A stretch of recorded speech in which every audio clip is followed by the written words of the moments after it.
Hi, I'm Kieran Aditham. I'm the editor of Mediabistro's Agency Spy, and sitting next to me is Benjamin Palmer, the CEO of Barbarian Group. Welcome, Benjamin. Thanks. It's good to be here. So, Benjamin, it's been about, 15, 16 months since the Shale acquisition. How's it going so far? It's good. The first year was we integrated some of their North American operations and took on a ton of Samsung work, which was their main client. So the first year was went well, but it was all pretty hard stuff. And the last 6 to 8 months or so have been really amazing. We've actually we're way more profitable than we've ever been. We have some capital to work with to do more sort of proactive R&D stuff. We're working on kind of a lot more aggressive sort of internal training and things like that on sort of what we think is coming next. Just a bunch of stuff that we never would have been able to do sort of under other circumstances.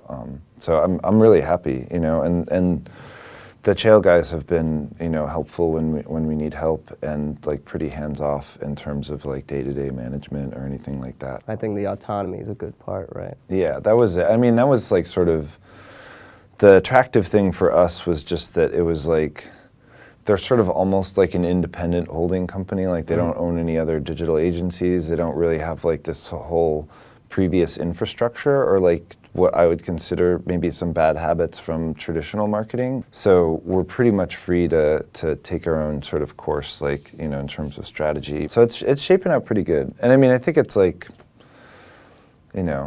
almost 10, and we sort of hit this point where it was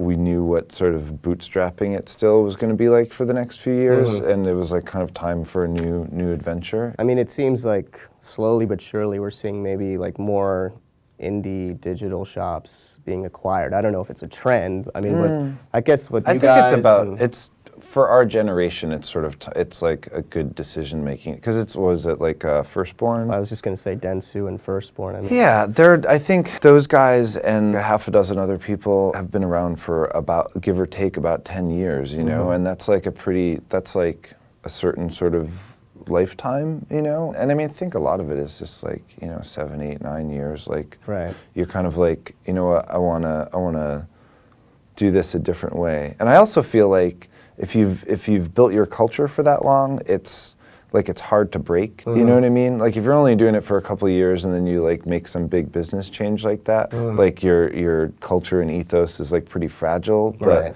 It's pretty durable at that point. So you can kind of do a deal like that, and as long as you stay on and manage it well, I think you can retain kind of what you're about. I mean, now it seems everybody has to have some sort of social media component, clients are clamoring for it. I mean, they really are. I mean, how important is that? It seems people call themselves social media experts now more than ever before. Yeah, is that, dangerous? Or is that just a useless title?